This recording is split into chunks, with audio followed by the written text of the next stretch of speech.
हाय, good morning all.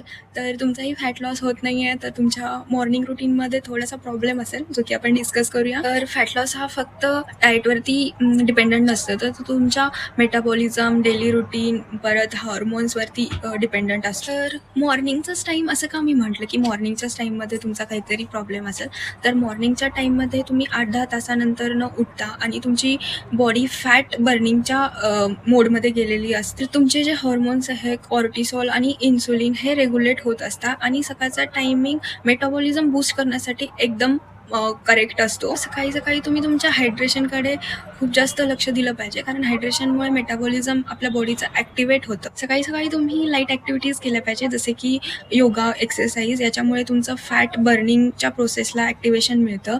परत तुमची जो इन्सुलिन आहे तोही स्टेबल होण्यासाठी मदत होते. परत दररोज सकाळी तुम्ही थोड्याशा 5-10 मिनिटासाठी का होईना पण सनलाईट घेतली पाहिजेल आहे, ज्याच्यामुळे तुमचा व्हिटॅमिन डी वाढण्यामध्ये मदत होते.